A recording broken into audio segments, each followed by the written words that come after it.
I've told many war stories in my life, son, but few have ever stayed with me the way Audie Murphy's. You see, most heroes don't start out looking like heroes. They don't wear capes or stride into history with a fanfare of trumpets. More often than not, they come from dirt roads, small farms, and places so quiet you can hear your own heart beating when the wind dies down. That's where Audie came from, a little patch of Texas earth that raised one of the fiercest soldiers America ever sent to war. You look at that boy's early pictures and you'd never guess the hell he'd one day walk through, or the medals they'd hang on his chest when it was all over. He was thin, shy, soft-spoken, almost delicate-looking, with eyes that carried both hunger and kindness.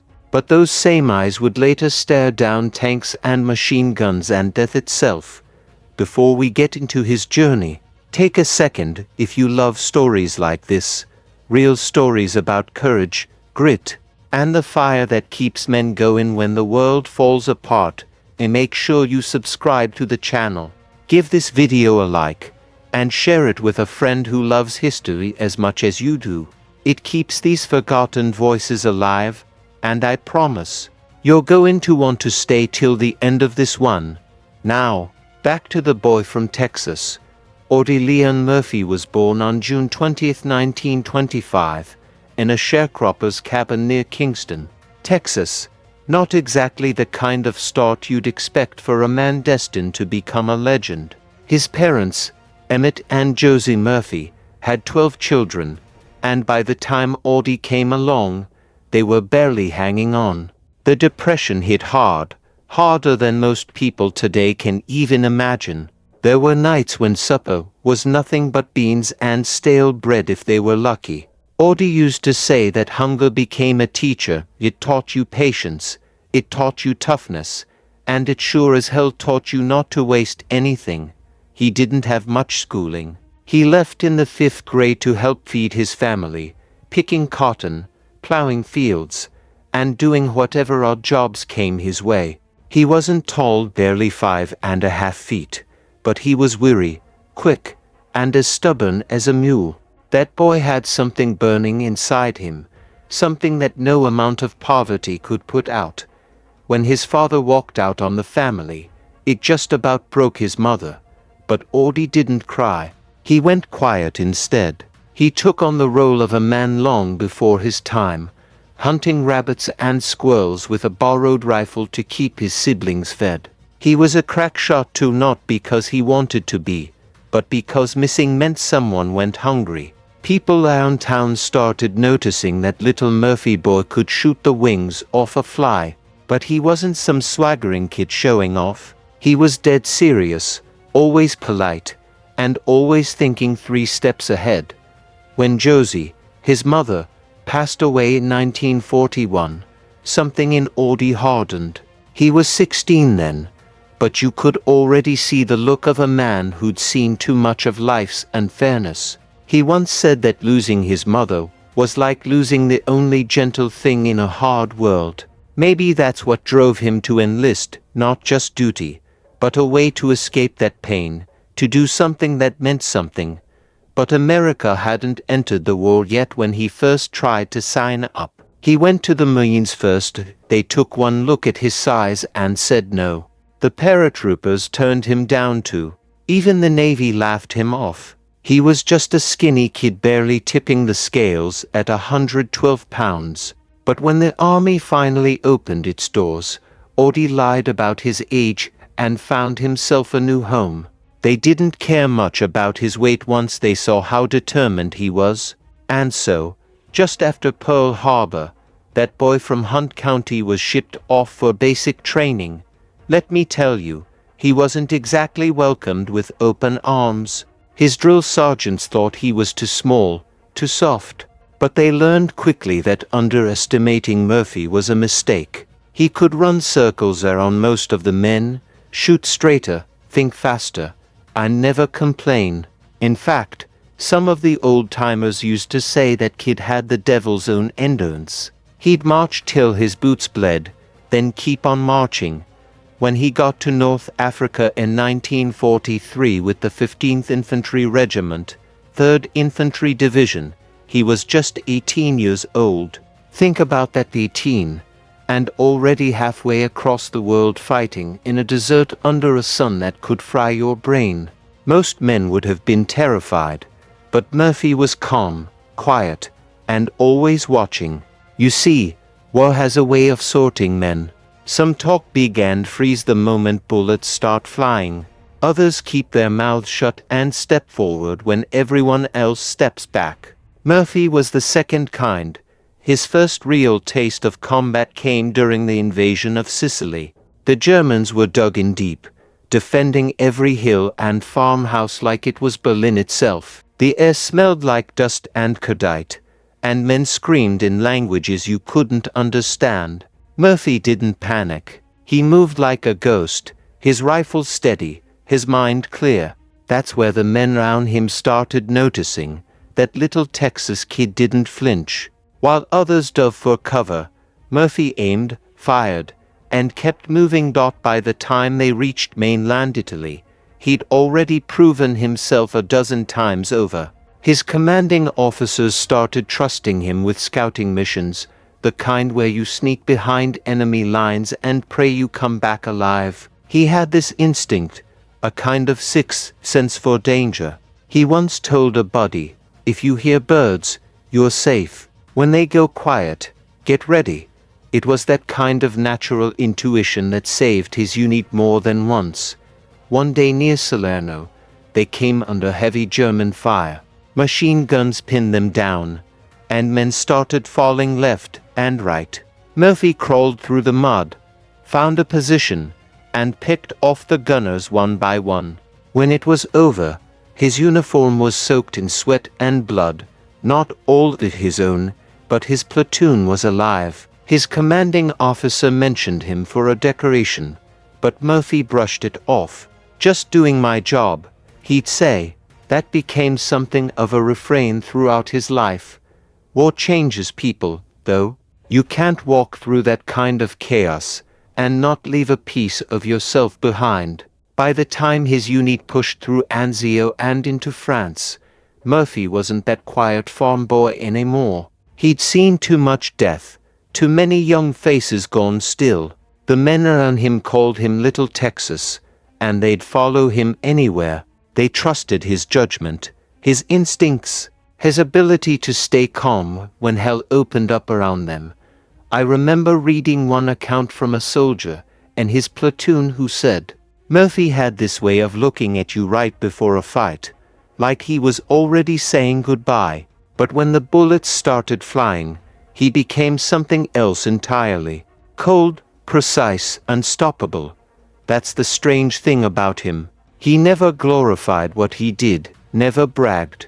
But when the moment came, he turned into a force of nature.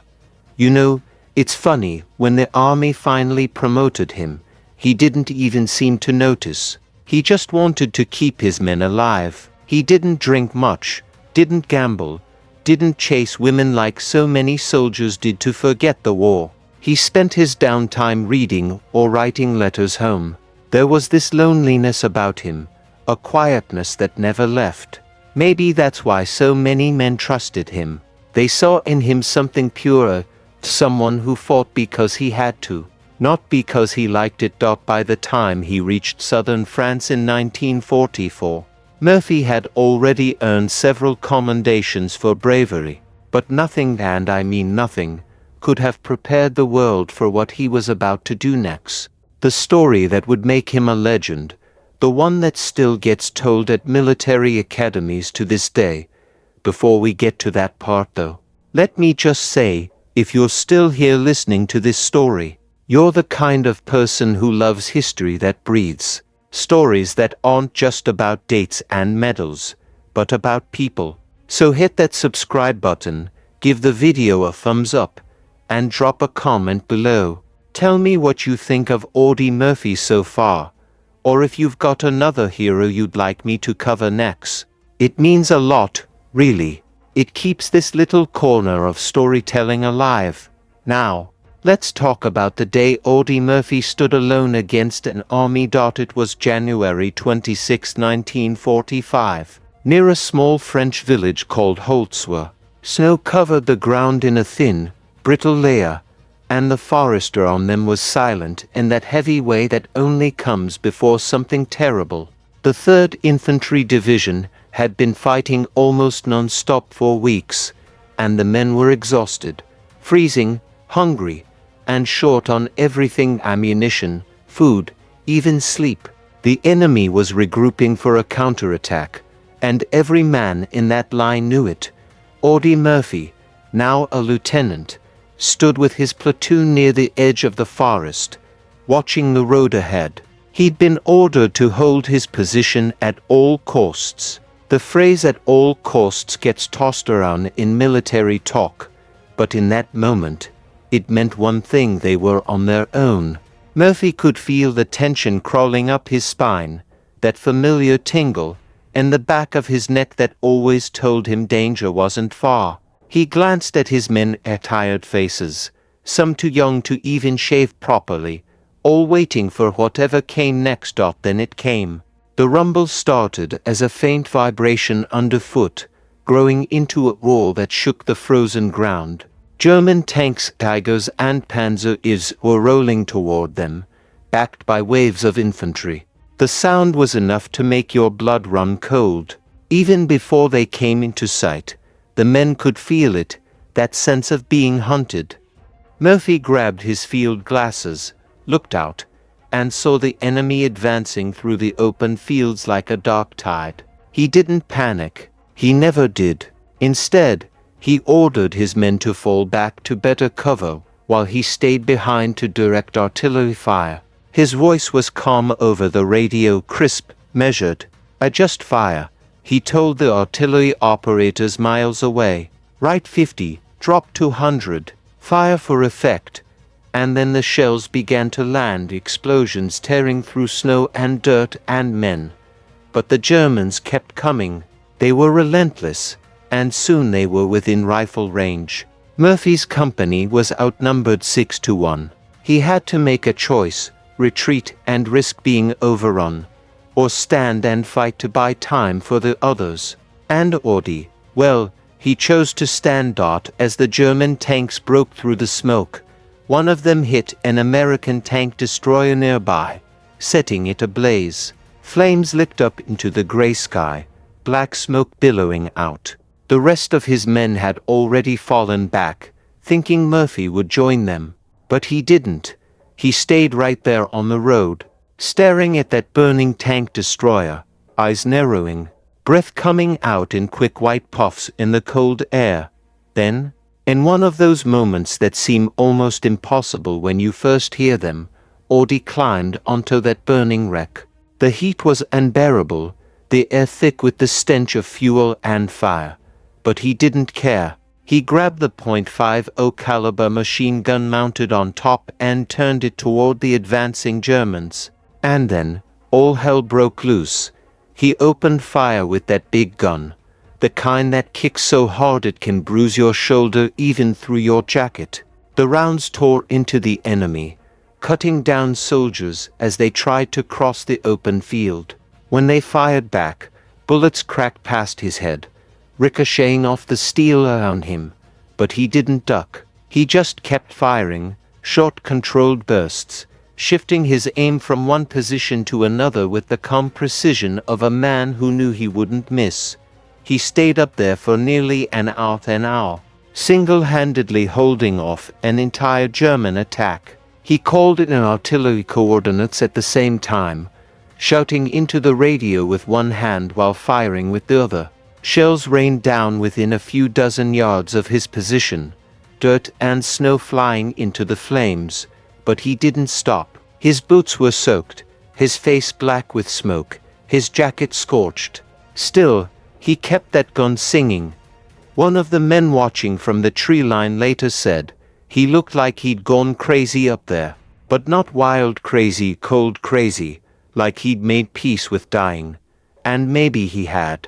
Murphy himself later said he didn't remember feeling fear, Only anger that the enemy was killing his men, that they dared to push so far.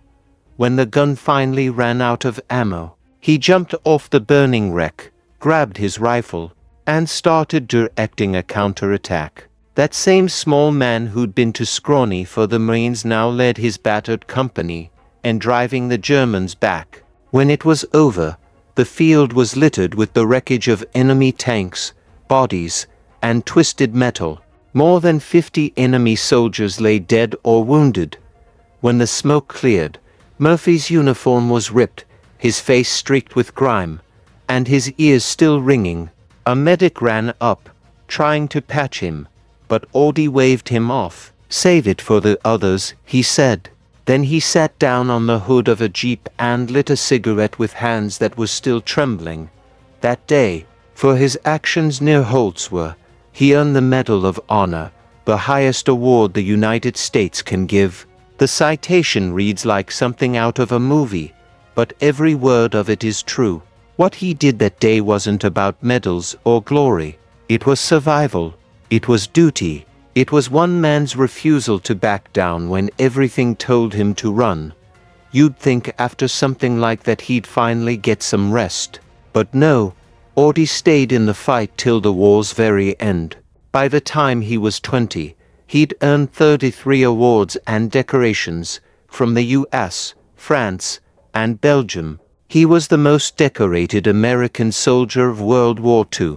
33 medals before his 21st birthday. Just think about that. But behind those medals, behind the parades and newspaper headlines, there was a man or boy, really, who'd seen too much. When the war ended in 1945, Murphy came home to Texas to a world that had changed just as much as he had. Reporters followed him everywhere. They wanted to know what it felt like to be a hero. But Murphy didn't feel like one. He'd seen the real cost of war. He carried it in his eyes. He tried to go back to normal life, but normal didn't fit him anymore. He once said, "I'm tired of violence. I've had all I can stand." But at the same time, peace made him restless. Hollywood came calling. They wanted him to play himself in the movie version of his own life, to hell and back. Imagine that, reliving every battle, every scream, every moment, for the camera. Most men would have refused, but Murphy did it, because maybe, deep down, he wanted people to understand what it had really been like. He wasn't an actor by trade, but he had this quiet presence, that same understated courage he'd shown in battle. The movie became a hit, the highest-grossing war film of its time. People loved him, not just the war hero, but the man himself. He looked like one of them. He wasn't tall or loud or glamorous. He was real. Still, the war never really let him go. Nights were the worst. The flashbacks, the sounds, the sudden terror. Back then, they didn't call it PTSD, they called it battle fatigue, or just said a man was nervy. Murphy slept with a loaded pistol under his pillow. Not because he wanted to, but because his mind wouldn't let him rest. He once admitted he couldn't stand fireworks. They sounded too much like artillery. Even after becoming a movie star, he lived modestly, quietly, almost as if he was still waiting for the next fight. And yet, he never lost that sense of duty. He spoke out about the struggles veterans faced returning home, long before it was common to talk about such things. He used his fame to shine a light on the ones who didn't make it back, or who did but weren't the same. That, to me, might have been his greatest act of courage, facing a war that never ended. Not on the battlefield but in the mind. There's a photo I remember Murphy standing in his uniform, medals shining on his chest, but his eyes looking somewhere far away. That's the look of a man who's been to the edge and come back changed. And it's that look that still haunts anyone who studies his life. You know, if you're still here listening to this part of the story, it tells me something. You don't just love history, you understand it. You know that behind every medal there's a heartbeat. Behind every name there's a story. So go ahead and subscribe if you haven't yet, give this video a like, and share it with a friend who appreciates stories about courage and humanity. Because what Audie Murphy went through and what he gave deserves to be remembered.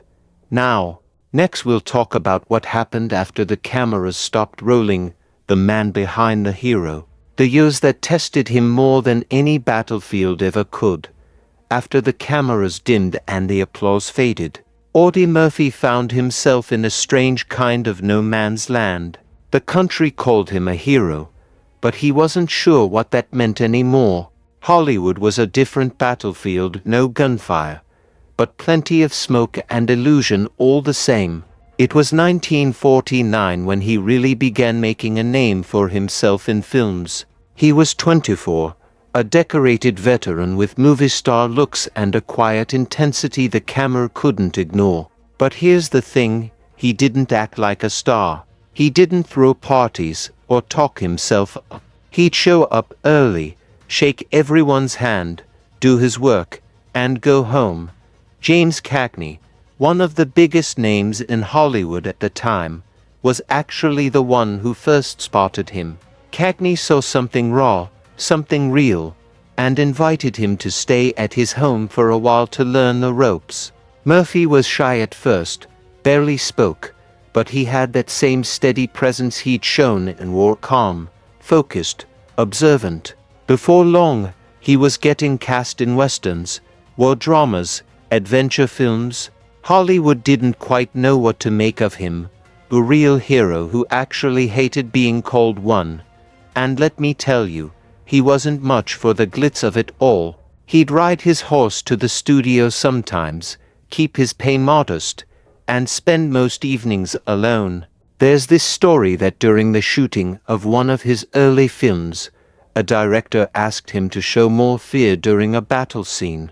Murphy just looked at him and said softly, "I've already done that once." You could have heard a pin drop after that. He starred in over 40 films in the next 2 decades, though none would ever match the success of To Hell and Back. And that one, he played himself reliving the same battles that had nearly killed him, walking through recreated ruins that looked too much like the real thing. He later admitted that filming it brought back nightmares he'd worked hard to bury. Still, he did it because he felt it was his duty to tell the truth. That war wasn't glorious, it was just necessary. But Hollywood wasn't kind to quiet men. Murphy wasn't built for the politics, the gossip, or the hollow smiles. He had friends, sure, but he never quite fit in. He'd go to charity events, or film premieres when he had to. But more often than not, he'd slip away early, driving off into the night with a cigarette glowing between his fingers. Underneath that calm exterior, the war was still raging in his head. He suffered from what we'd now call post-traumatic stress disorder, though back then there was little understanding or help for it. He'd wake up drenched in sweat, his heart hammering, convinced he was back in France. He'd dive for cover at the sound of a car backfiring. More than once, he'd sleep with his pistol within reach, just in case. He tried to deal with it the only way he knew, through discipline. He worked constantly. When he wasn't filming, he was writing. He co-wrote the screenplay for To Hell and Back, and later worked on song lyrics with country musicians in Nashville. The man couldn't sit still. He once said that if he ever stopped moving, the memories would catch up to him. Money was never his motivation, though he had his share of troubles with it. He'd invested in a few ventures that went south in airline company, a horse breeding business, and lost more than he made. But he never complained. When people asked him why he didn't just lean on his fame, he'd shrug and say, "That's not how I was raised." He did have one passion that gave him peace: horses. Out on a ranch, surrounded by open sky and quiet fields, he found something close to calm. He could spend hours there, working with his animals, breathing in that smell of hay and saddle leather. A few of his friends said that was the only place they ever saw him truly relaxed in the saddle, riding alone, just another man under the sun. Yet even there, the ghosts followed. Murphy grew increasingly outspoken about what veterans were going through. He visited hospitals, talked to soldiers who'd come back from Korea and later Vietnam. He'd look them in the eye and say, "You're not weak, you're just human." In an era when most people didn't talk about trauma, that kind of honesty meant everything. One story always hits me hard. A young veteran once told him he was thinking about ending his life because he couldn't stop the nightmares. Murphy didn't scold him or give him a speech. He just sat with him, talked to him like an equal, told him he understood. That conversation saved that man's life. Murphy's voice carried weight because it came from someone who'd walked through the same fire. Still, the struggle took its toll. He developed a dependency on sleeping pills not for pleasure, but just to quiet his mind. He tried to quit more than once, but the insomnia and flashbacks were relentless.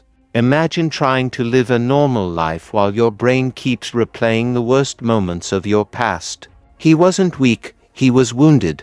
Like so many of his generation. By the early 1960s, the roles started to slow down.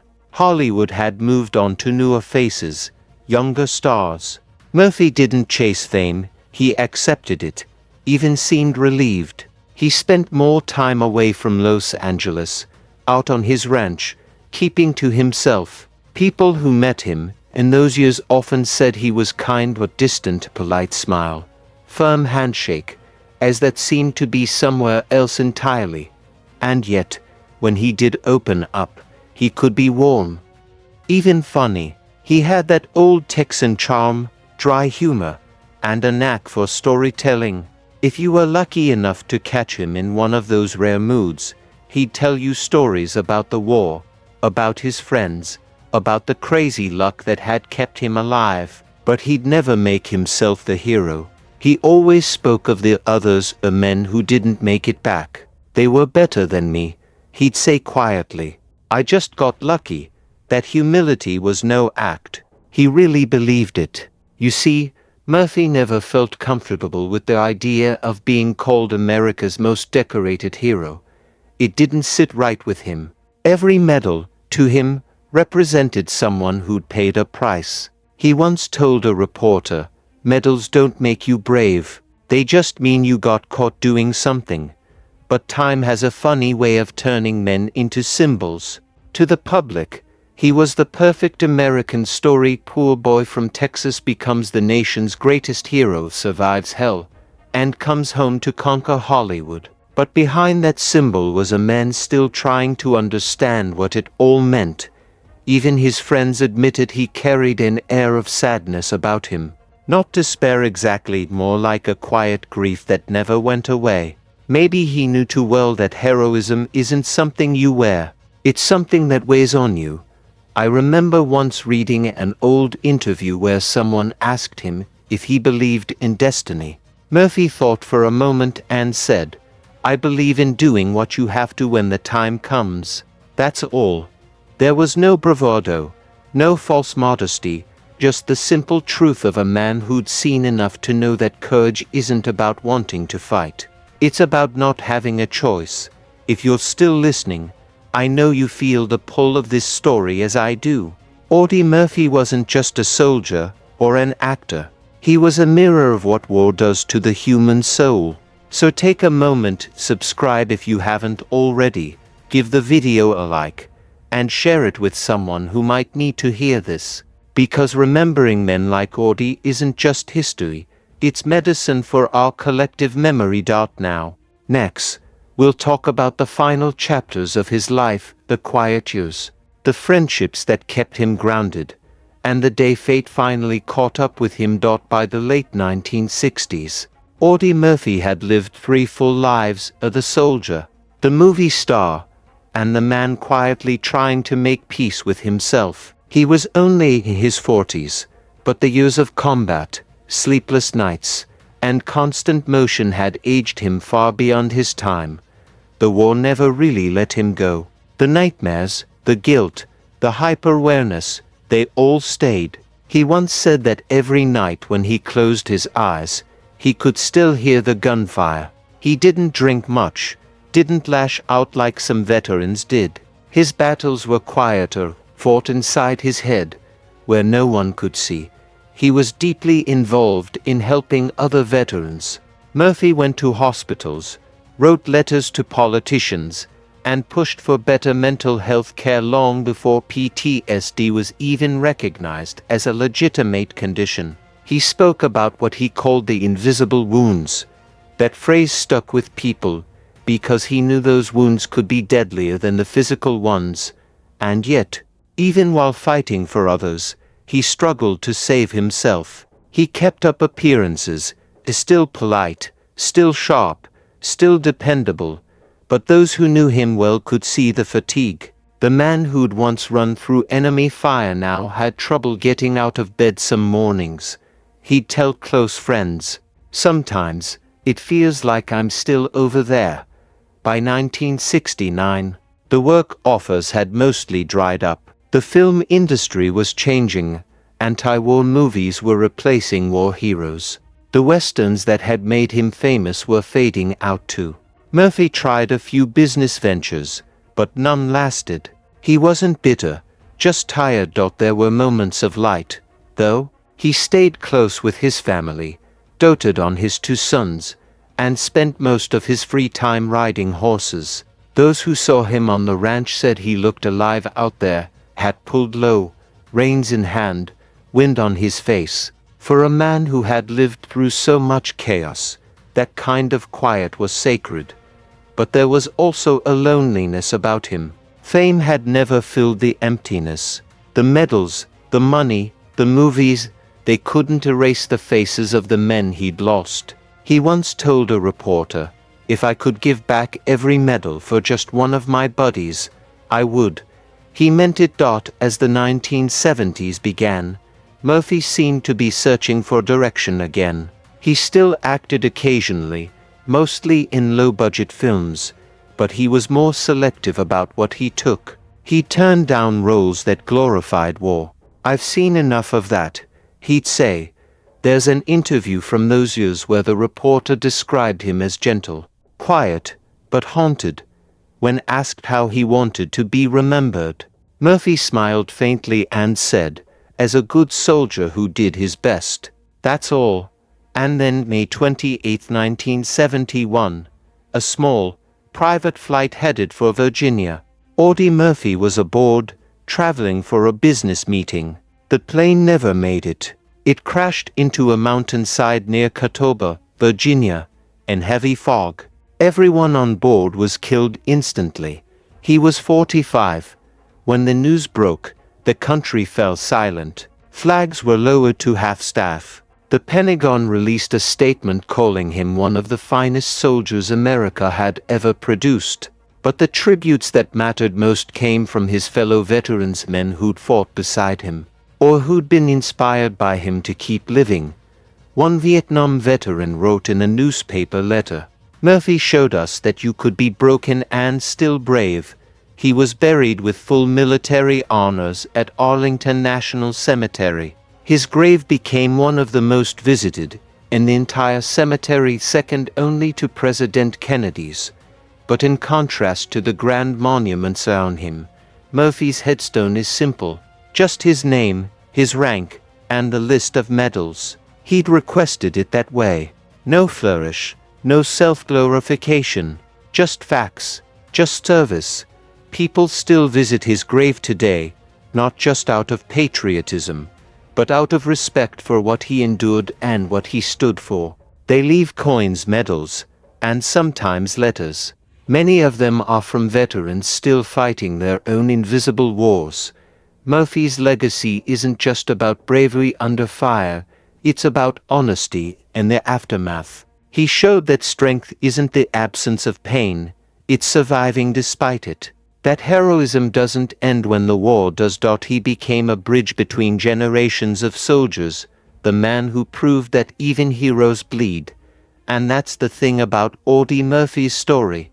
It doesn't end with his death. It echoes in every veteran who still can't sleep, in every quiet act of courage no one sees, in every person trying to live with the weight of what they've been through.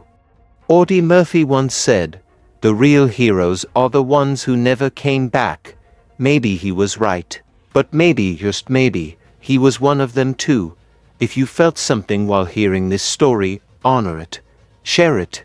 Subscribe if you believe some stories deserve to live forever, especially the ones that remind us what courage really costs. Next, we'll go deeper into the legacy, how Murphy's honesty about trauma changed how America viewed its soldiers, and why his story still matters half a century later.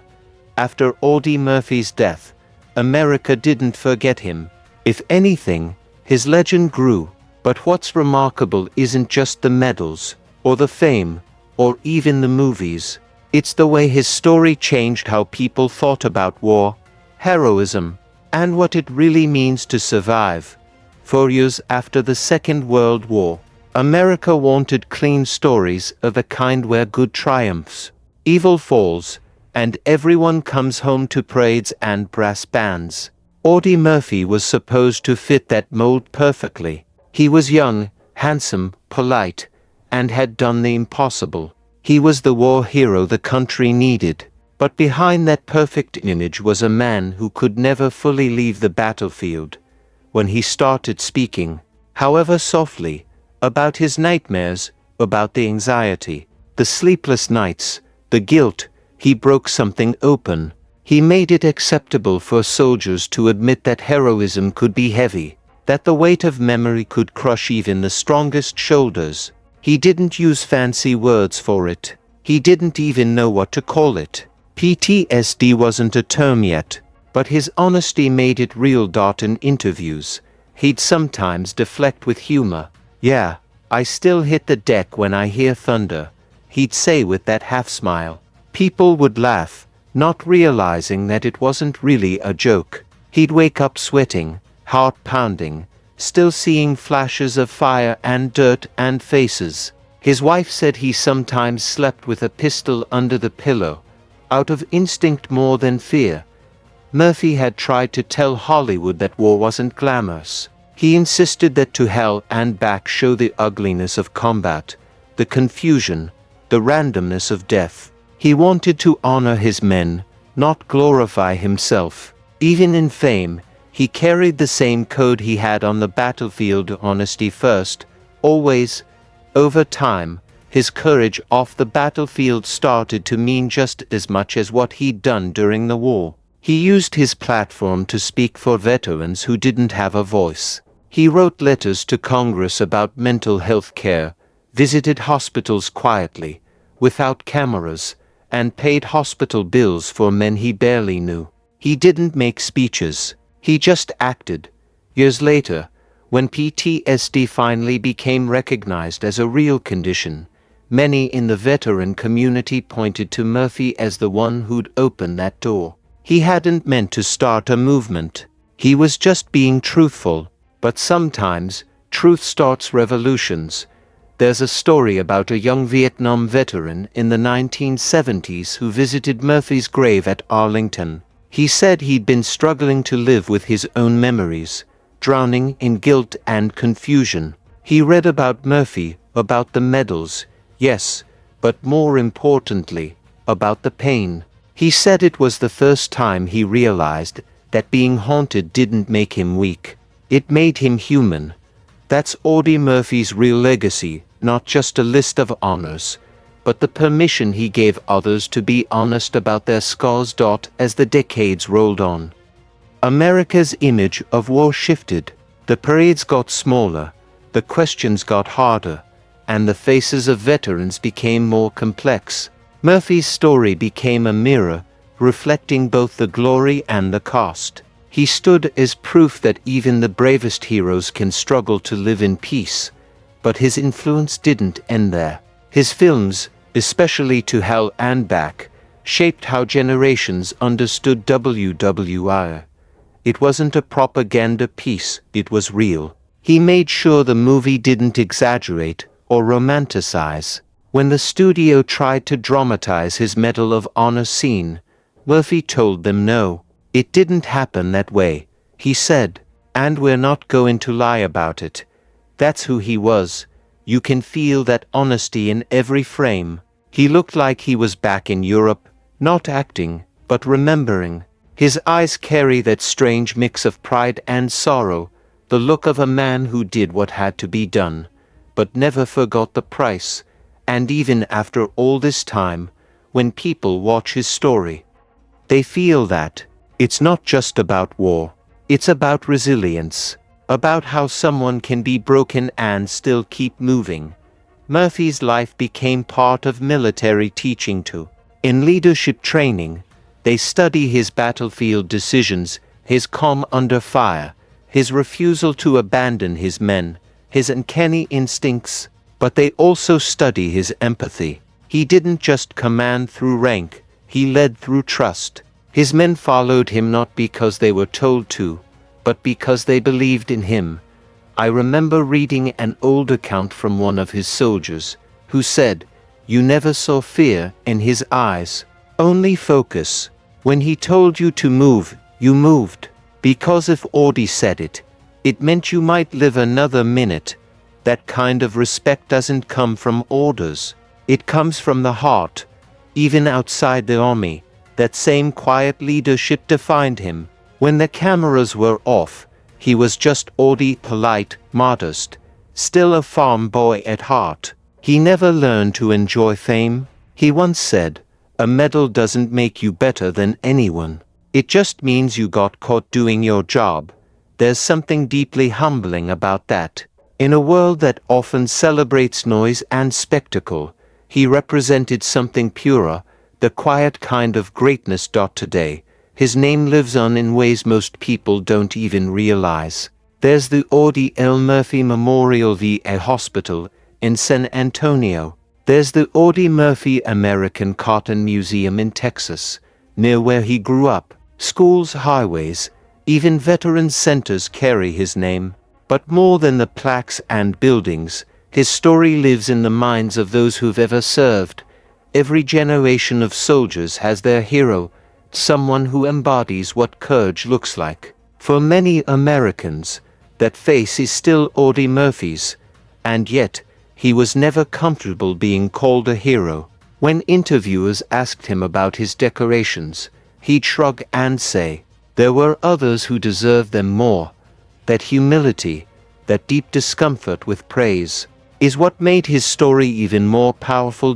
Because when you strip away the medals, the movies, and the mist, you're left with a simple truth. He was a scared kid who didn't run, a farm boy who did what needed to be done, over and over, no matter the odds.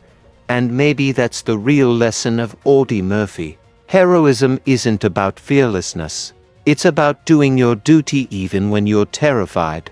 It's about standing your ground when everything in you screams to run. He once wrote a poem called "The Crosses Grow on Anzio." It's raw and aching, written in the same quiet rhythm he lived his life. One line always stands out.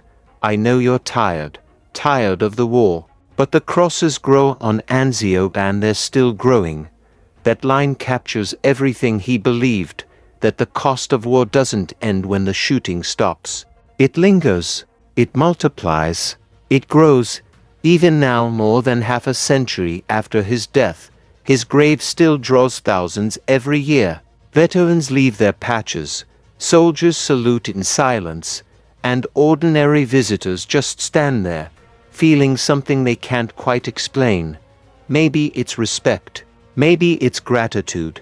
Maybe it's the realization that one man can make history not by being perfect, but by being human.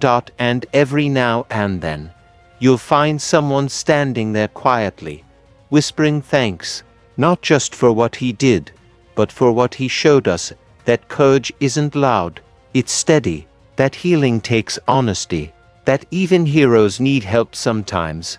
Audie Murphy's story is a reminder of the old truth, that the measure of a man isn't in how he dies, but how he lives after he's seen death.